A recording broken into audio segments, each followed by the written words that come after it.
Selamat pagi Bapak Ibu yang dikasihi oleh Tuhan kita Yesus Kristus. Shalom. Puji nama Tuhan. Walaupun belum seberapa yang hadir pada saat pagi hari ini, tapi kita percaya kita punya sukacita untuk datang kepada Tuhan. Amin. Mari kita berdoa. Bapa yang penuh kasih yang bertata di dalam kerajaan surga yang mulia, pada saat pagi hari ini Tuhan, kami mengucap syukur Tuhan. Kami bersyukur ya Bapa untuk segala berkat, untuk segala lawatan-Mu Tuhan. Kami ada sebagaimana kami ada pada saat pagi hari ini ya Bapa. Kami mau datang kepadamu Tuhan. Kami mau memuji, memuliakan nama-Mu ya Bapa. Sucikan dan kuduskan hati kami Tuhan. Biarlah Roh-Mu yang bernaung atas kami pada saat pagi hari ini ya Bapa. Tuhan berkati saudara kami yang kiranya masih dalam perjalanan, saudara kami yang mengikuti ibadah online ya Bapa.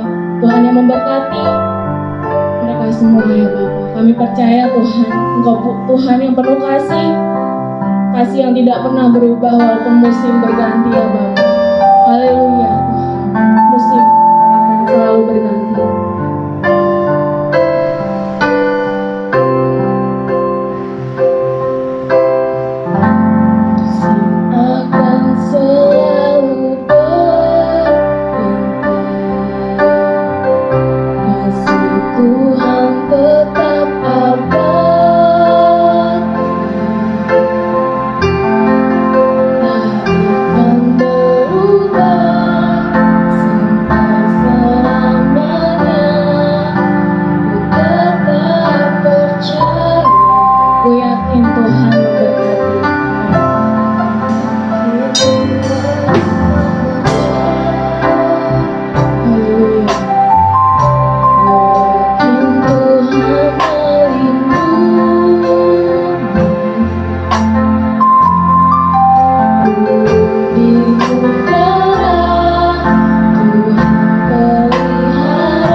Pelihara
Tuhan, pengorbananmu Tuhan, darahmu yang tercurah Tuhan, selamatkan hidup kami Tuhan.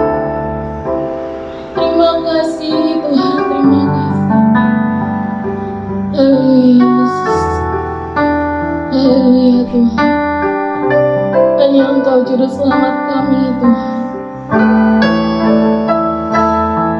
Kau Allah kami yang setia Bapa. Terima kasih Tuhan, terima kasih. Lewat firman-Mu kami percaya kami akan diberi kekuatan, kami akan diteguhkan ya Bapa. Haleluya Yesus, haleluya. Terima kasih Tuhan.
bersahabat dalam kehidupan kami Tuhan.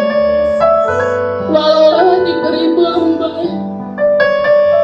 walaupun lewati beribu rintangan dalam hidup kami Tuhan, kami percaya Engkau Allah yang tidak pernah meninggalkan kami.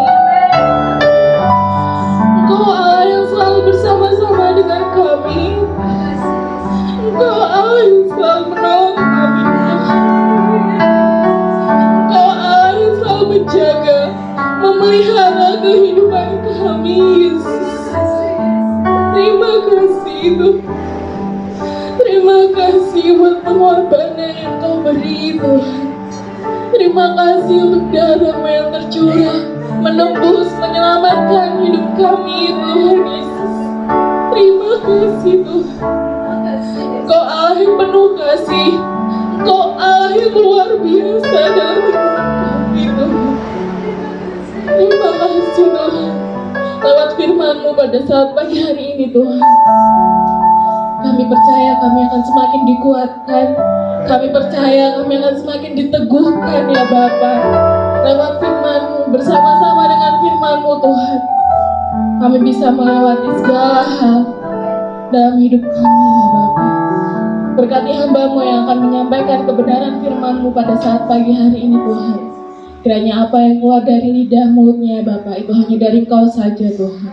Roh Kudus-Mu yang bekerja, kuasa-Mu yang terlebih besar di tempat ini pada saat pagi hari ini ya Bapa. Hanya di dalam nama Tuhan kami Yesus Kristus, kami siap mendengarkan firman-Mu. Amin.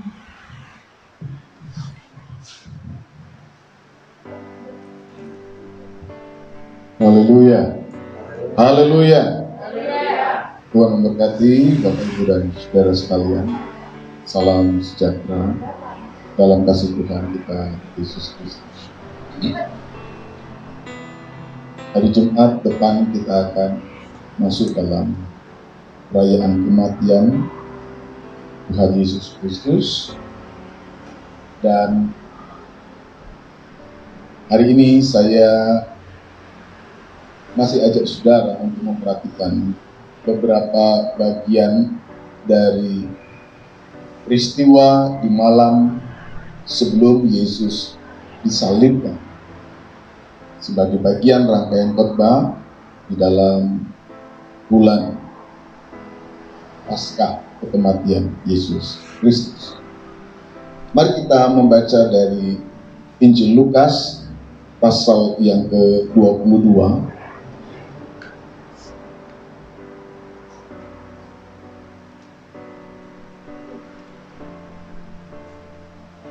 mulai ayat yang ke-24 sampai ayat yang ke-27. Injil Lukas pasal 22 ayat 24 sampai ayat yang ke-27. Demikian pembacaan firman Tuhan. Terjadilah juga pertengkaran di antara murid-murid Yesus. Siapakah yang dapat dianggap terbesar di antara mereka? Yesus berkata kepada mereka, raja-raja, bangsa-bangsa, memerintah rakyat mereka, dan orang-orang yang menjalankan kuasa atas mereka disebut pelindung. Tetapi kamu tidaklah demikian, melainkan yang terbesar di antara kamu hendaklah menjadi sebagai yang paling muda dan pemimpin sebagai pelayan. Sebab siapakah yang lebih besar, yang duduk makan atau yang melayani? Bukankah dia yang duduk makan? Tetapi aku ada di tengah-tengah kamu sebagai pelayan. Puji Tuhan. Saudara, tema firman Tuhan hari ini yaitu menjadi besar bersama Yesus. Di malam sebelum peristiwa penyaliban yang besok Jumat kita akan rayakan, Lukas mencatat beberapa situasi yang terjadi dalam diri murid-murid. Salah satu yang Lukas catat di dalam Injilnya adalah adanya pertengkaran murid-murid dalam persoalan yang berhubungan dengan siapa yang terbesar di antara mereka. Saudara, catatan yang Lukas lihat sehubungan dengan perdebatan murid-murid ini sebenarnya adalah sebuah peristiwa yang juga direkam oleh penginjil-penginjil lain, baik dalam catatan Matius, Markus, atau Yohanes. Namun mereka mencoba melihat dari sudut pandang yang lain, yaitu bahwa peristiwa ini tidak berkaitan langsung dengan malam di mana Yesus besoknya akan disalibkan. Hanya Lukaslah yang mencoba untuk memperhatikan peristiwa itu di dalam kisah menjelang peristiwa penyaliban Yesus Kristus. Hanya Lukas yang mencatat peristiwa pertengkaran ini terjadi di dalam peristiwa di sekitar penyaliban itu. Nah, saudara, tema tentang persoalan siapa yang menjadi besar ini adalah sebuah persoalan yang nampaknya memang menjadi perhatian di dalam Alkitab, sehingga semua Injil mencatat peristiwa itu. Dan kalau kita kemudian bertanya dan memperhatikan di dalam seluruh kehidupan kita, maka sebenarnya persoalan menjadi besar ini juga adalah sebuah persoalan yang diinginkan setiap orang. Orang itu punya keinginan memiliki nama besar. Orang ingin juga menjadi besar, bukan dalam persoalan badan gitu ya, tapi dalam persoalan misalnya nama baik ataupun prestis, pandangan orang, sikap orang terhadap diri kita. Semua orang ingin dilihat menjadi orang yang besar di dalam berbagai aspek. Dan di dalam Alkitab, persoalan bagaimana dilihat sebagai sesuatu yang besar, ini adalah sebuah persoalan yang memang penting. Berkali-kali saya sampaikan di dalam ayat ini, persoalan dipandang orang itu menjadi persoalan penting di dalam Alkitab. Sampai kita melihat bahwa persoalan bagaimana cara orang melihat kita dalam hubungannya dengan persoalan apakah kita ini dihargai atau tidak, itu menjadi sebuah perdebatan murid-murid. Siapa yang paling besar sebenarnya di antara? Nah, bagaimana sebenarnya kita harus memahami hal itu? Di tengah-tengah keadaan kita sebagai masyarakat timur juga, misalnya, yang sangat peduli dengan persoalan nama baik, peduli dengan persoalan bagaimana saya menjadi besar, peduli bagaimana kemudian saya dihargai oleh orang. Yesus memberikan sebuah pelajaran penting di tengah-tengah perdebatan murid-murid yang ada pada waktu itu. Bukan hanya dengan sekedar apa yang ia katakan, tetapi juga dengan apa yang kelak dalam waktu dekat ia lakukan. Bagaimana sebenarnya seseorang itu bisa disebut besar? Bagaimana seseorang itu bisa dihargai? Bagaimana seseorang itu memiliki nilai hidup yang bermakna dan patut dikenang, patut dihargai. Itu yang kemudian akan ditunjukkan dan diajarkan oleh Tuhan Yesus. Nah, apa yang kemudian kita dapat lihat? Apa yang dapat kita pelajari terkait dengan pandangan Yesus tentang bagaimana seseorang itu harus melihat dirinya dan bagaimana sesuatu yang besar itu dapat dipahami dalam diri seseorang.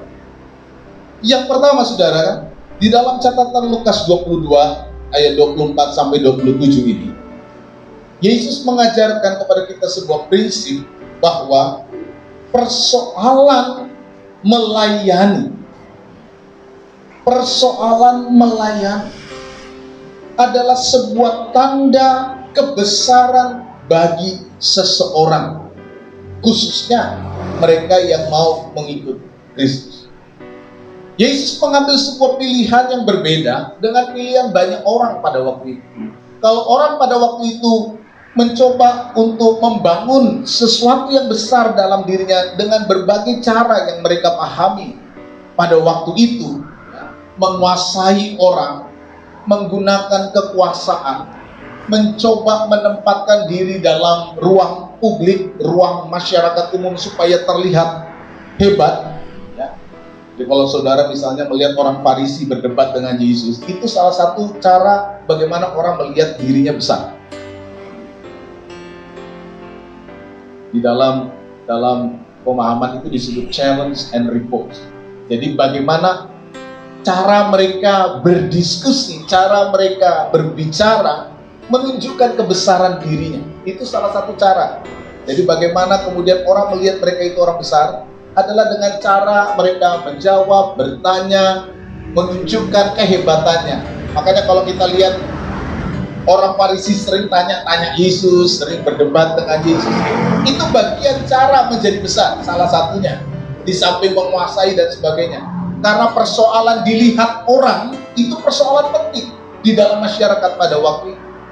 Tetapi Yesus dengan seluruh gagasannya yang diteruskan dalam diri murid-murid dan para pengikutnya pada waktu itu, mengambil sebuah jalan yang berbeda. Bagaimana membuat orang itu dipahami sebagai sesuatu yang besar dalam hidup. Bukan dengan cara berkuasa, melakukan politik otoriter, menguasai orang dengan pedang, hanya menunjukkan sesuatu yang besar di depan banyak orang. Kalau saudara melihat orang Farisi berdoa angkat tangan supaya kelihatan saleh, itu juga bagian bagaimana orang menilai. Jadi hidup masyarakat pada waktu itu sangat ditentukan bagaimana cara orang menilai. Sehingga kemudian sering kali manusia terjebak kepada kemunafikan dan sebagainya. Hal-hal yang justru tidak bisa membangun sebuah kualitas kehidupan bersama.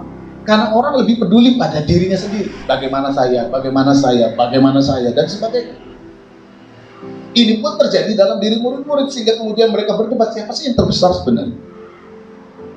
Yesus menunjukkan bahwa seseorang disebut besar bukan karena kamu memiliki kuasa yang besar, kamu memiliki otoritas yang besar, bahkan kamu mengejar otoritas dengan berbagai macam cara. Tetapi ketika kamu mengambil bagian sikap hidup melayani, kamu telah dibangun menjadi seorang yang disebut besar.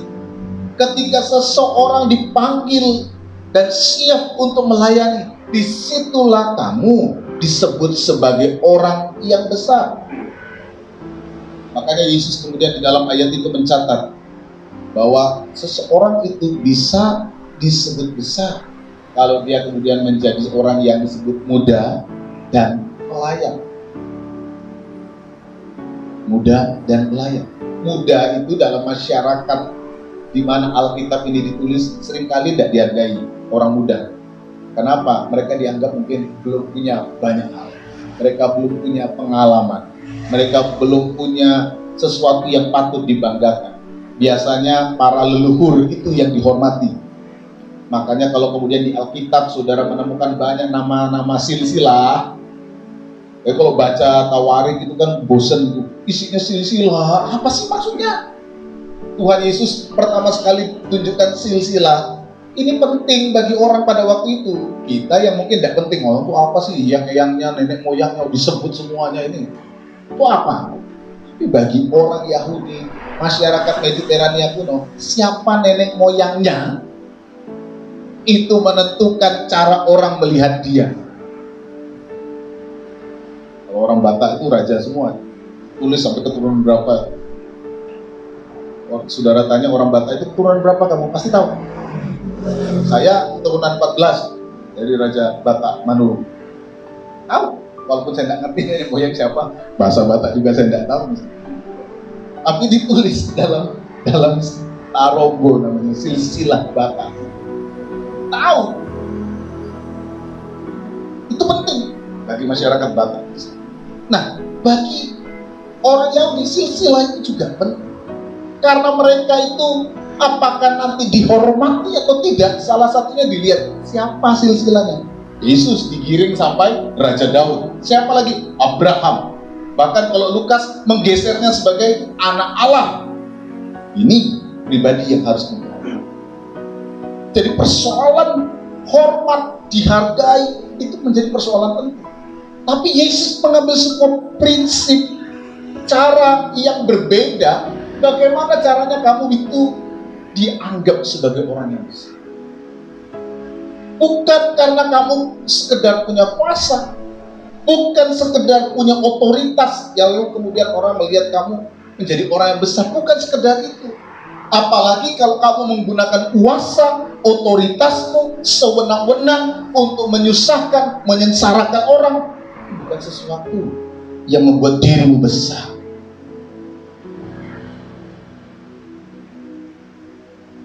Napoleon, lalu kemudian Iskandar Agung disebut sebagai orang yang besar. Tetapi dikatakan di dalam catatan seorang penulis besar bahwa mereka besar, mereka memang berkuasa. Namun sekarang di mana mereka? Apa yang mereka bawa? Apa yang mereka teladani? Mereka hanya meninggalkan ketakutan. Yesus, dia orang yang besar, namun ide dan gagasannya selalu mempengaruhi orang di sepanjang masa. Dia tidak melahirkan ketakutan, tetapi membawa orang kepada sebuah kehidupan. Ternyata apa yang Yesus bawa, pesan inilah yang sekarang mempengaruhi dunia. Sebagian masyarakat, bahkan di lembaga-lembaga, di perusahaan-perusahaan besar yang kemudian sadar akan peran model kepemimpinan Yesus sebagai pelayan, mereka terapkan baik-baik. Dan hasilnya membawa perusahaan-perusahaan itu menjadi perusahaan-perusahaan multinasional. Ada banyak catatan, ada banyak tulisan yang saudara bisa lihat. Ini yang dibawa oleh Yesus. Nah, pertanyaan kemudian saudara, kalau kemudian Yesus mempromosikan prinsip hidup melayani, sebenarnya apa sih prinsip hidup melayani itu? Dan seberapa besar pengaruhnya, seberapa dahsyat sih yang dibawa dari sebuah pola kehidupan melayani itu di dalam kehidupan manusia? Saudara, mari kita lihat sejenak apa sebenarnya prinsip melayani itu. Yesus di dalam Injil Lukas menunjukkan bahwa prinsip melayani itu adalah prinsip yang peduli. Prinsip kehidupan yang membangun kepedulian. Prinsip kehidupan yang memiliki perhatian. Prinsip di mana orang memberikan dorongan, mensupport. Prinsip yang membawa seseorang menjadi jembatan bagaimana karya Allah dapat hadir, dapat dirasakan dalam diri setiap orang. Pelayanan interseksi, pelayanan syafaat, pelayanan mediasi. Inilah prinsip pelayanan. Hari-hari ini saudara, hal ini penting. Di tengah-tengah orang yang mungkin sedang ada di dalam kegalauan. Situasi kita hari ini bukan situasi yang mudah. Kelihatannya aja mungkin oke ya, tapi sebenarnya banyak sekali kerampuhan yang terjadi dalam diri situasi ini. Orang yang tidak siap menghadapi situasi ini mengalami banyak kegalauan. Bukan semata-mata persoalan uang, bukan semata-mata persoalan finansial, tapi persoalan bagaimana menikmati hidup, persoalan bagaimana kemudian membangun sebuah kestabilan emosi, bagaimana membangun sebuah kestabilan hidup bersama. Ini tidak mudah, tidak mudah. Ini tidak sesuatu yang gampang. Mengubah pola hidup kita dalam situasi seperti ini. Kalau tidak siap menghadapi situasi seperti ini, kita menjadi orang, atau mungkin banyak orang di sekitar kita yang juga akan gagal menghadapi situasi, sehingga kemudian mereka lebih merasakan penderitaan di tengah situasi hidup. Menjadi besar berarti bagaimana kita melibatkan diri di dalam pelayanan. Dalam konteks hidup hari ini sekarang, pelayanan seperti ini menjadi sesuatu yang penting. Bagaimana gereja, orang-orang yang ada di dalamnya terus membangun kepedulian, perhatian, support, agar seseorang atau kita semua dapat bersama-sama melewati situasi hidup seperti ini. bukan untuk menjadi besar dengan mengejar sesuatu yang terlihat supaya orang lihat kita hebat, bukan. Kalau kita belajar dari prinsip Tuhan Yesus, besar, menjadi besar ketika kita terlibat untuk bersama-sama melayani, memberi perhatian, support. Nah, ini kan semangat pelayanan Tuhan Yesus. Ini semangat pelayanan Tuhan Yesus. Dan ini bisa kita terapkan di dalam setiap lapisan kehidupan kita. Baik di dalam keluarga, di dalam pekerjaan, di dalam masyarakat, di gereja, di mana saja. Setiap orang Kristen dapat terpanggil, terlibat untuk melayani. Melayani itu artinya apa tadi? Memberi perhatian, memberi kepedulian, mensupport, menjadi mediasi. Bagaimana seorang menikmati karya Allah. Ini melayani. Nah, apakah kemudian kalau melayani kita harus menjadi seperti seorang pelayan? Ya memang di dalam istilah Alkitab, pelayan itu seperti orang yang menunggu di meja. Kalau saudara makan di restoran gitu kan, ada yang siap menunggu, siap dipanggil, siap disuruh ini, siap bawa ini, siap itu. Jadi dia memediasi bagaimana seseorang itu bisa menikmati sesuatu secara harafiah itu memang. Tapi dalam konteks kehidupan kita mungkin tidak selalu harus seperti itu caranya. Tapi prinsipnya ini yang paling penting. Ketika seseorang menjadi pemimpin, dia tidak harus jadi tukang sapu, tidak. Tapi bagaimana seorang pemimpin menjadi pemimpin yang melayani? Ketika dia menjadi orang tua yang bisa melayani sehingga kemudian anak atau orang yang ada di dalam keluarga itu bisa kemudian bertumbuh dengan baik. Ketika dia adalah seorang pelayan Tuhan, bagaimana dia bisa membangun hidup bersama di tengah jemaat, sehingga jemaat bisa bertumbuh bersama. Ketika dia ada di dalam masyarakat, bagaimana dia itu bersama dengan masyarakat, sehingga masyarakat juga bisa hidup bersama, bertumbuh bersama. Kita tidak harus menghilangkan posisi, status, ataupun hal-hal yang memang sudah dilekatkan dalam diri kita ketika kita mau membangun prinsip melayani. Kita jadi bapak ya kita jadi bapak dalam peran sebagai bapak, anak ya jadi anak, pemimpin ya jadilah pemimpin. Tapi prinsip melayaninya, nah ini yang menjadi sebuah prinsip yang perlu untuk kemudian kita kembangkan, perlu untuk kita bangun, sehingga kemudian bagaimana orang-orang yang ada di sekitar kita itu dapat bersama-sama. Ini prinsip yang kemudian perlu kita lakukan dengan berbagai bentuk konkret yang tentu jelas tidak sama dalam setiap situasi. Tetapi prinsip untuk peduli, prinsip untuk memperhatikan, prinsip untuk memberi support, prinsip untuk menjadi jembatan, ini adalah sesuatu yang penting. Modalnya adalah ini, kerendahan hati. Nah, ini yang seringkali kemudian saudara menjadi hal yang sulit sekali, yang kadang-kadang membuat bagaimana sebuah kualitas kehidupan itu menjadi baik. Kalau ini adalah sesuatu yang sulit, sesuatu yang tidak mudah, lalu mengapa Yesus mempromosikan model kehidupan seperti ini? Mengapa Yesus harus mempromosikan prinsip hidup melayani di tengah-tengah model kehidupan yang berbeda pada waktu itu? Dan saya kira sekarang juga masih banyak model yang seperti itu. Mau menjadi besar itu bagaimana saya menunjukkan bahwa saya ini hebat, menunjukkan kepada dunia luar bahwa saya ini memiliki sesuatu dan sebagainya. Mengapa Yesus perlu mempromosikan ini? Dan mengapa kemudian kita perlu mempelajari hal ini? Saudara, kita akan lihat yang ketiga. Mengapa Yesus mau mengajarkan? Dan mengapa Lukas menempatkan perdebatan murid-murid justru di tengah-tengah atau menjelang peristiwa penyaliban Yesus? Tentu Lukas punya tujuan untuk menghubungkan langsung perkataan dan ajaran Yesus dengan apa yang Yesus lakukan. Saudara, kita lihat semangat melayani yang dipromosikan Yesus, diajarkan Yesus adalah semangat yang pertama-tama dapat mengalahkan musuh terbesar manusia selain kematian, yaitu diri sendiri. Tidak ada musuh yang paling besar dalam diri manusia selain dirinya sendiri. Ketika dia membangun prinsip pelayanan, yang pertama dia kalahkan itu apa? Diri sendiri. Yesus langsung menghantam pusat keangkuhan manusia yang ada pada waktu itu. Kalau waktu itu orang mau menjadi besar, bagaimana dia punya kuasa, dia mempraktekkan pola-pola kehidupan yang menunjukkan bahwa dia besar, dia punya banyak pengikut, ya.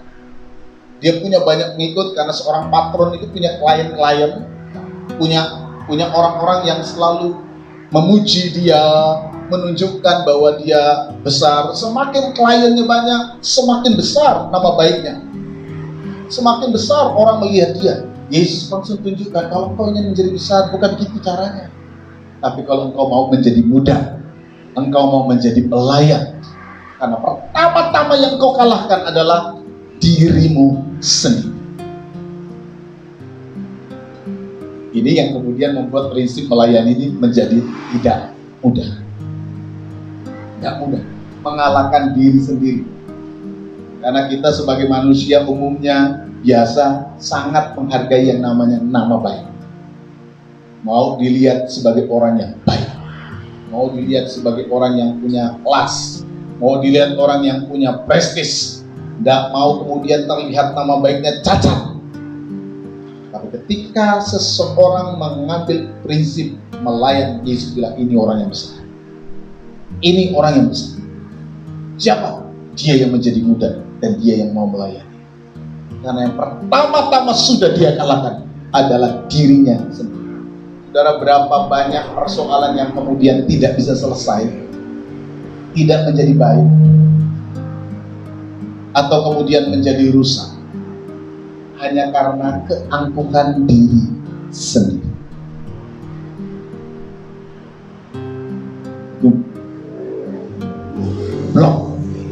Blok terbesar dari kehidupan manusia yang seringkali menghalangi banyak persoalan, diri sendiri.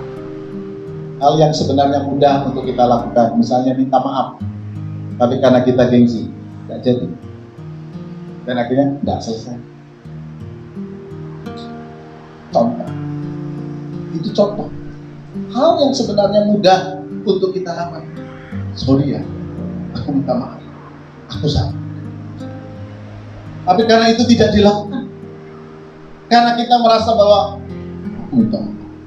Kamu tidak selesai. Prinsip melayani itu prinsip yang aku bos, masa aku harus begitu? Servant leadership, kepemimpinan melayani yang banyak kemudian sekarang dipakai di perusahaan-perusahaan besar itu telah mengubah banyak kinerja karyawan. Supaya gitu. Oh, pimpinanku guys.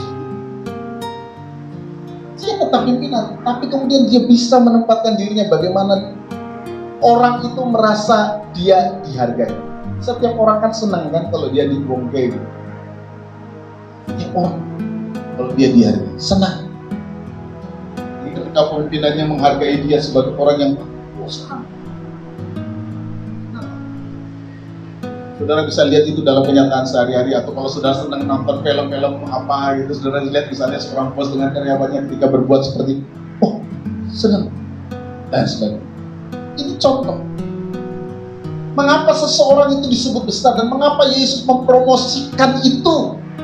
Karena ketika orang mengambil prinsip melayani, dia sudah mengalahkan salah satu musuh terbesar dalam dirinya, yaitu dirinya sendiri, yang sering menghalangi bagaimana sebuah kehidupan itu bisa dimenangkan. Baik di dalam keluarga, baik dalam pekerjaan, baik dalam perusahaan, baik di dalam gereja, baik dalam hubungan bersama. Kalau orang sudah merasa bahwa dirinya besar, dia merasa dirinya hebat, lalu kemudian hal ini justru menjadi batas kadang-kadang. Sehingga kemudian hal yang bisa lebih baik terjadi, sebuah kualitas kehidupan yang lebih baik seharusnya bisa terjadi, menjadi tidak terjadi hanya karena hal ini. Yesus ingin mengajarkan yang perlu kau menangkan itu kehidupan, bukan dirimu sendiri. Kalau kau menangkan dirimu sendiri, ya kau menang sendiri, tapi kehidupanmu hancur, orang-orang di sekitarmu hancur, lingkunganmu kau gadaikan, situasi hal terbaik di dalam hidupmu engkau lepaskan hanya karena keangkuhanmu, hanya karena gengsimu, semuanya hilang, terabaikan. Kelihatannya kita menang, saudara, dalam banyak hal. Kelihatannya kita menang ketika kita menahan gengsi kita, ya pokoknya kelihatannya menang, tetapi sebenarnya banyak ruginya. Kita kehilangan banyak sukacita kita, damai sejahtera kita, situasi kehidupan di mana kita berada, hal-hal besar lainnya. Itu semua hilang, itu semua tidak kelihatan hanya karena gengsi kita, hanya karena perasaan besar dalam diri kita, semuanya hilang, kita korbankan. Tapi itu nanti baru sadar setelah belakangan dia. Kita baru sadar, aku mengorbankan banyak hal. Ketika Yesus mengajarkan prinsip melayani, dia tidak sedang memperjuangkan kemenangan individu, tapi bagaimana semua orang itu bisa dimenangi. Yang Yesus katakan. Ketika setiap orang saling melayani, yang kemudian prinsipnya diteruskan oleh Rasul Paulus dalam berbagai konteks kehidupan, baik pernikahan dan sebagainya. Ternyata inilah yang membawa seseorang itu sampai kepada kemenangan, sebuah kualitas kehidupan yang lebih baik. Prinsip melayani, prinsip yang memenangkan kehidupan, bukan diri sendiri. Ini saudara, hal Yesus mengajarkan sebuah prinsip yang membawa hidupnya dalam karya sebagai manusia yang menjadi sebuah simbol bagaimana orang yang besar itu. Dan kalau saudara nanti memperhatikan dalam surat Filipi pasal 2 ayat 5 sampai ayat 8, Paulus dengan jelas menunjukkan bagaimana prinsip kerendahan hati Yesus membuat dia ditinggikan oleh Tuhan. Dalam ayat yang lain Yesus juga berkata, siapa yang mau ditinggikan dia harus merendahkan diri. Sekali lagi dalam konteks kehidupan kita, bagaimana kita mempraktikkan, bukan berarti lalu kita bos jadi pelayan, bukan begitu. Tapi bagaimana semangat dan prinsip melayani itu menjadi bagian dalam diri kepemimpinan kita, misalnya kalau kita seorang pemimpin, atau di dalam peran-peran kehidupan di mana saudara berada. Prinsip melayani itu menjadi sebuah prinsip yang hadir dalam diri saudara. Jadi tidak semata-mata bagaimana kita mempertahankan kemenangan diri kita, karena prinsip melayani adalah prinsip memenangkan kehidupan yang sebenarnya nilainya jauh lebih besar, jauh lebih besar. Kalau cuma diri kita sendiri ya kecil, saudara. Tapi ketika kita memenangkan sesuatu yang lebih besar, ini jauh lebih berharga, bersifat jangka panjang. Karena kalau hal diri kita sendiri, saudara, itu temporer. Ya paling puasnya berapa sih? Berapa jam, berapa hari puas. Habis itu kita baru menyesal seumur hidup karena keangkuhan. Yesus ingin memperbaiki kehidupan dengan cara apa? Setiap orang terpanggil, yuk sama-sama melayani, sama-sama menjadi orang yang memberi peran yang penting, yang baik. Prinsip melayani adalah sebuah prinsip yang memampukan orang lain dapat memaksimalkan kehidupannya. Tanpa kita ngomong, orang lain pun kemudian tahu, saya ini bisa menikmati seperti ini karena orang-orang selalu akan dikenal, selalu akan dilihat, bahkan akan selalu menjadi modal pembelajaran. Makanya prinsip Yesus ini bertahan 2000 tahun sampai hari ini terus menjadi sesuatu yang dipromosikan dalam hidup bersama. Terus dibangun, yang nanti kita rayakan di dalam peristiwa kematian Tuhan. Dia mati untuk kehidupan. Memang prinsip melayani itu seperti orang yang mati untuk kehidupan. Dia seperti tidak dihargai, seperti tidak punya tempat. Dia hanyut di dalam kehidupan, tidak terlihat, namun dapat dirasakan. Gagasan-gagasan Tuhan Yesus itu jelas. Jadilah garam dunia, jadilah terang dunia. Itu prinsipnya. Kalau sudah larut nggak kelihatan garam itu, tapi orang tetap dapat rasakan. Dan inilah kebesaran yang harusnya dipecah dalam kehidupan prinsip beristirahat. Saudara, saya akan tutup firman Tuhan pagi dengan satu cerita.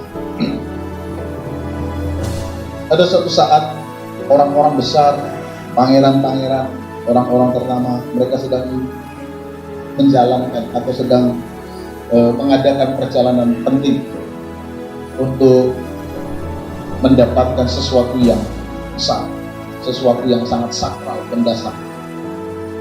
Nah, mereka membutuhkan sebuah waktu yang cukup panjang dalam perjalanan. Nah, di dalam perjalanan itu ada seorang yang bernama Leo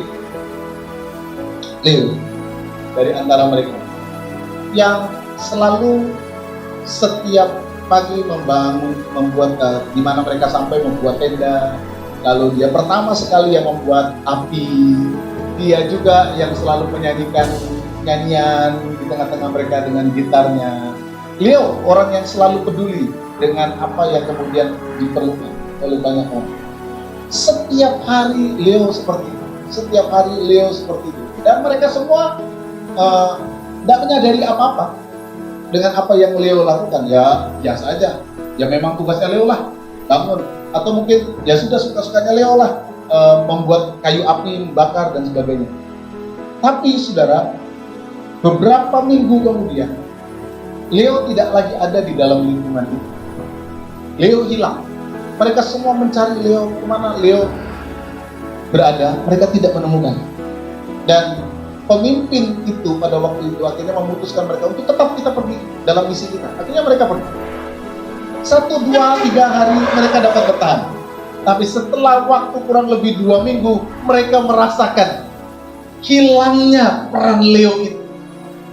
Tidak ada Leo kok rasanya tidak nyaman ya. Tidak ada Leo kok rasanya tidak enak ya. Biasanya ada yang sudah bikin tenda, ada yang sudah bikin kayu api, ada yang sudah nyanyi-nyanyikan ketika kita sudah capek. Mereka baru terasa bahwa hal-hal sederhana yang Leo lakukan ternyata telah membuat mereka itu sadar bahwa Leo ini orang penting dalam perjalanan kita. Tidak lama setelah itu akhirnya mereka memutuskan kita pulang saja. Kita tidak mampu lagi menjalankan misi ini tanpa Leo. Si Leo ini pertama tidak pernah dipikirkan, ya itu kan ya tugasmu. Tapi si Leo dengan senang hati lakukan ini, lakukan itu. Dia yang nyanyi.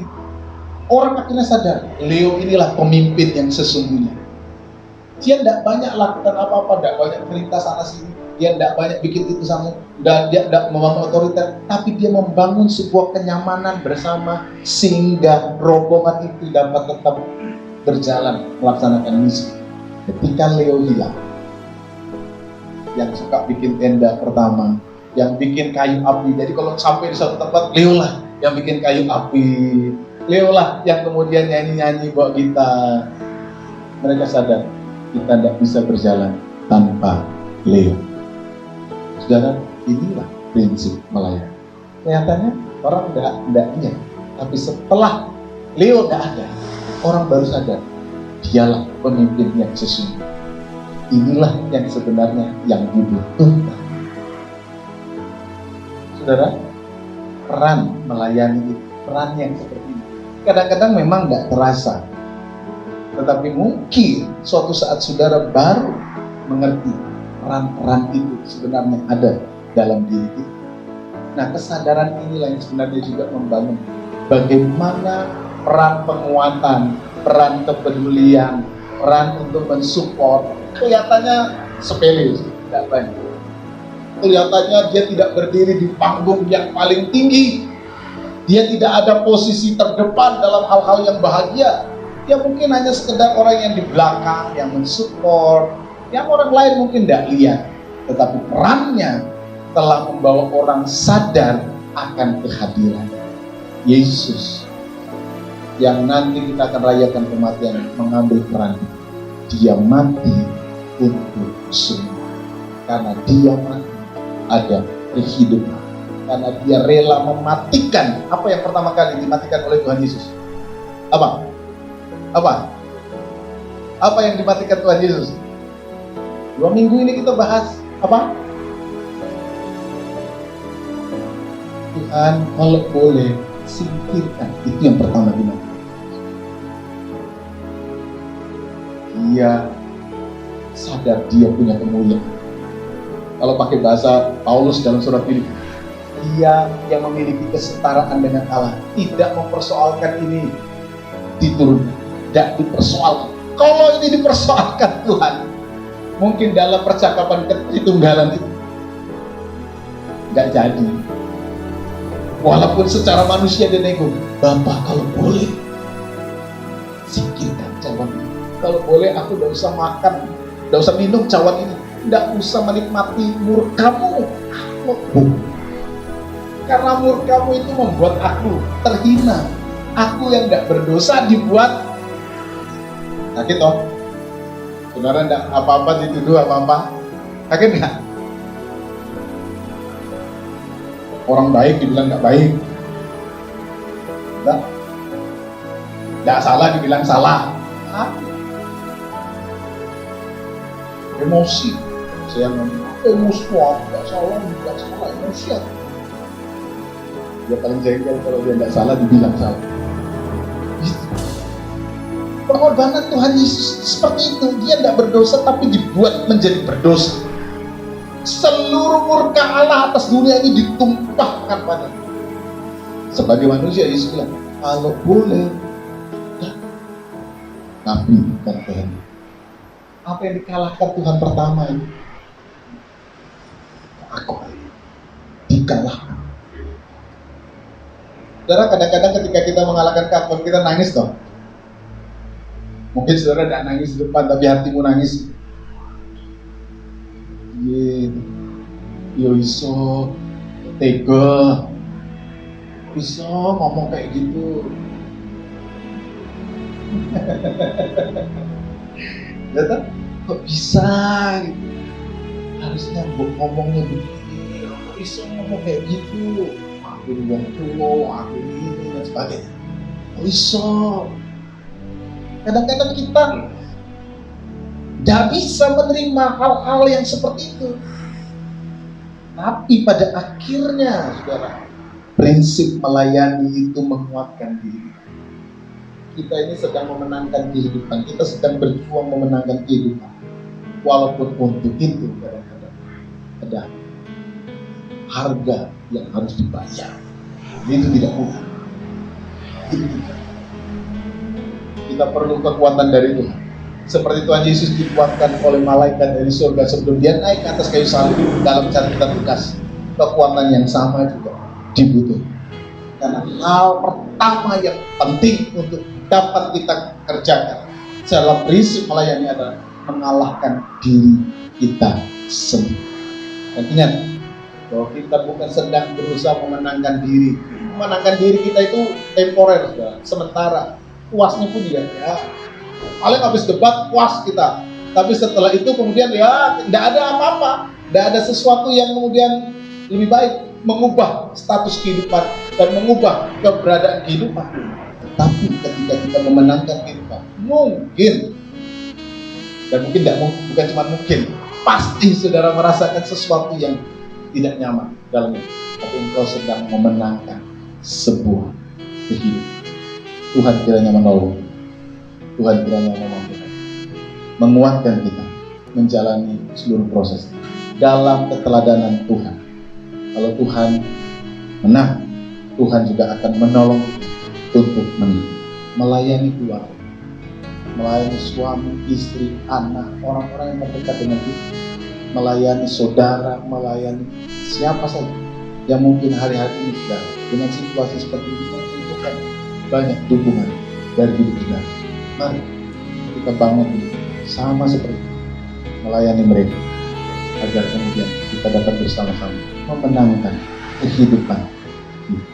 Tuhan kiranya memberkati kita sekalian. Amin. Haleluya. Saudara merasa diberkati? Amin. Kita diajarkan bahwa kita harus mempunyai prinsip melayani prinsip untuk rendah hati, melewati masa-masa yang sulit seperti sekarang ini, karena Tuhan saja sudah menunjukkan kebesarannya. Dia rela mati di kayu salib bagi kita semua, menebus dosa kita. Mari saya undang kita bangkit berdiri. Kita mau naikkan pujian, Engkau Tuhan yang setia.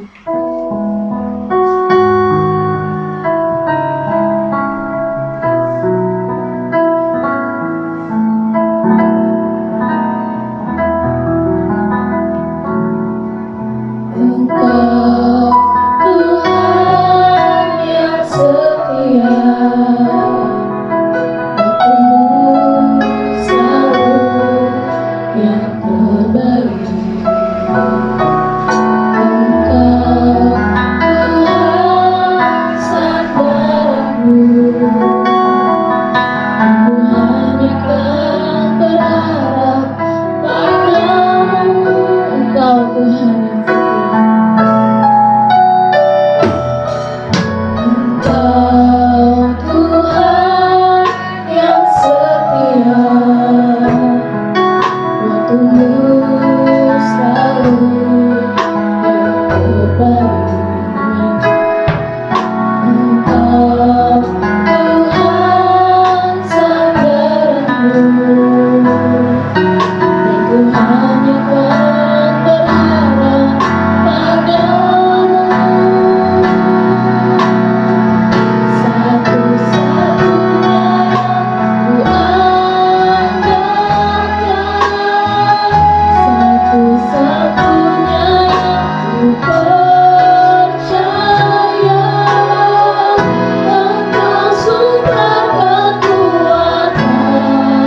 Sumber pengharapan, sumber kedamaian, satu-satunya yang ku andalkan, satu-satunya yang ku percaya. Engkau Tuhan memberkati, Tuhan menyembuhku, Tuhan pemulihanku. Dari awal sama-sama katakan, Engkau Tuhan yang setia. Engkau Tuhan yang setia, waktumu selalu yang terbaik. Engkau Tuhan sandaranku, dan ku hanya kan berharap padamu. Engkau Tuhan yang setia.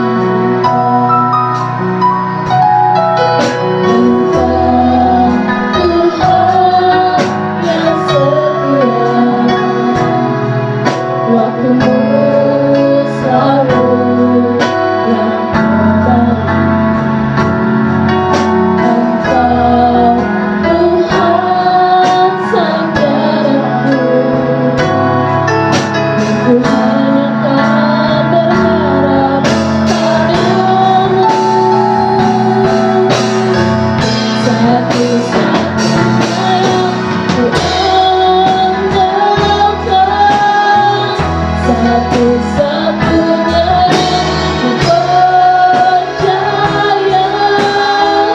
Engkau sumber kekuatan, sumber pengharapan, sumber kedamaian. Satu-satunya yang ku andalkan, satu-satunya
hari ini ya Bapa. Itu semua bukan karena kuat gagah kami Tuhan. Itu semua karena penyertaan Tuhan. Itu semua karena kasih Tuhan yang begitu besar bagi kami Tuhan.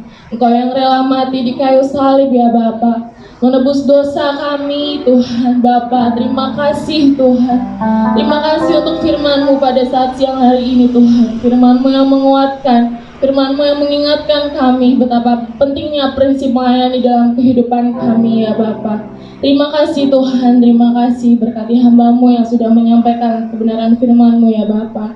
Dan sebentar Tuhan, kami akan menjalankan korban persembahan kami.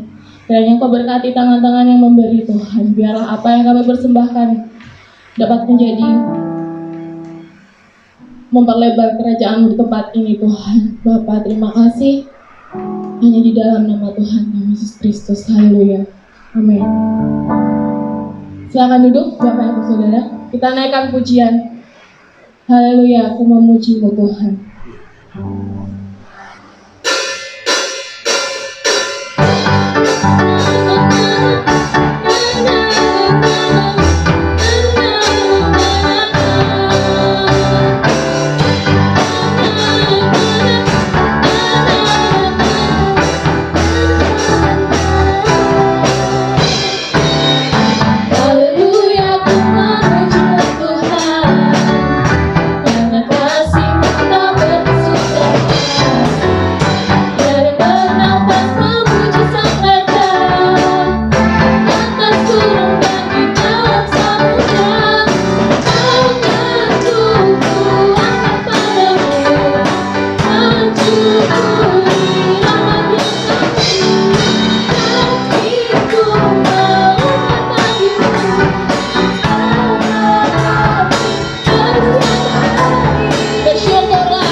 Pembukaan gereja untuk ibadah raya Minggu tanggal 4 April 2021.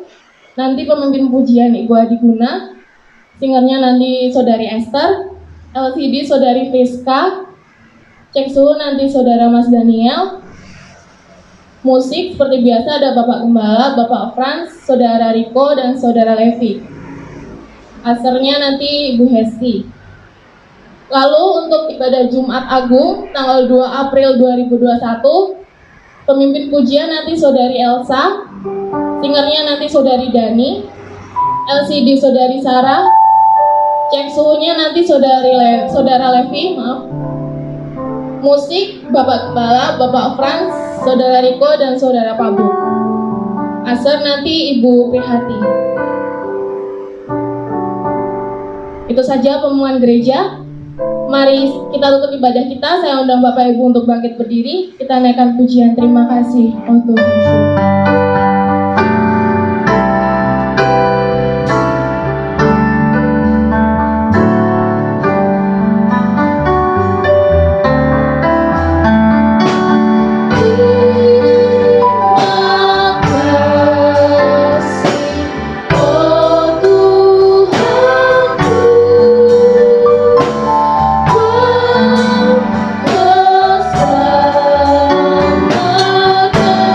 Jesus.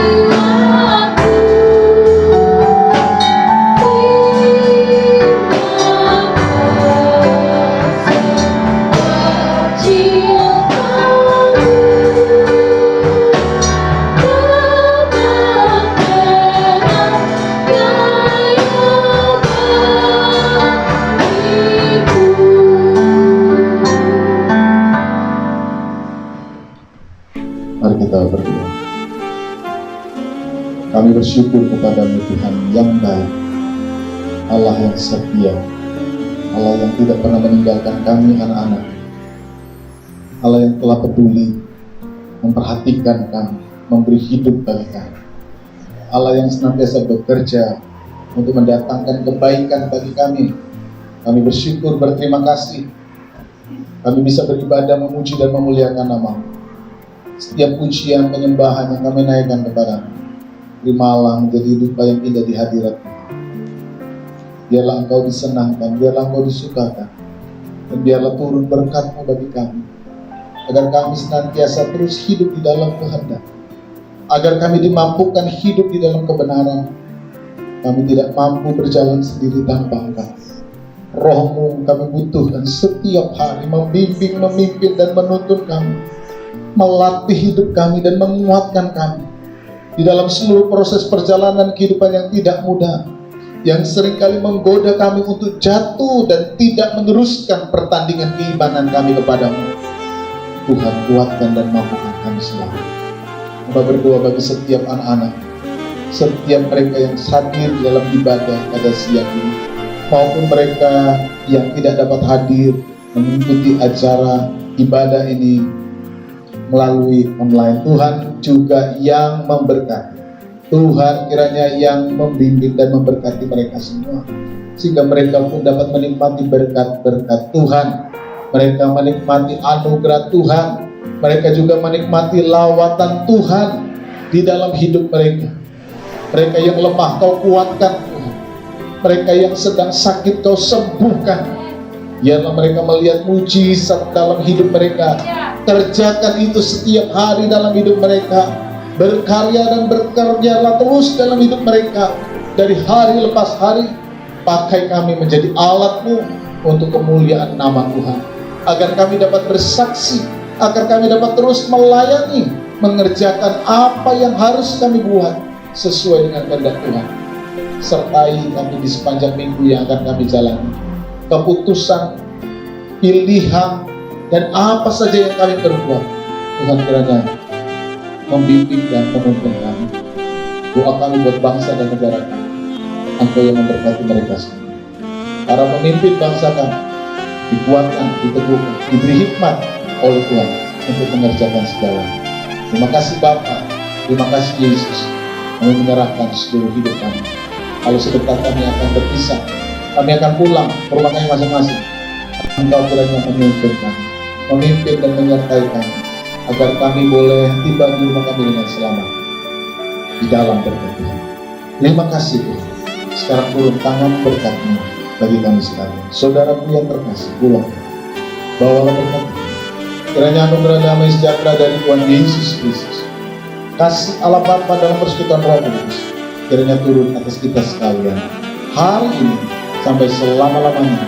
Tuhan memberkati engkau, Tuhan memberkati keluargamu, Tuhan memberkati apa yang kau makan, minum, dan pakai. Tuhan memberkati seluruh usaha dan pekerjaanmu. Tuhan yang mengangkat engkau dan memberikan kepada kami hari depan yang penuh dengan harapan dan sukacita yang kau kerjakan hari ini sampai selama-lamanya, dalam berkat nama Tuhan Yesus Kristus. Haleluya. Amin. Selamat siang. Tuhan memberkati semua.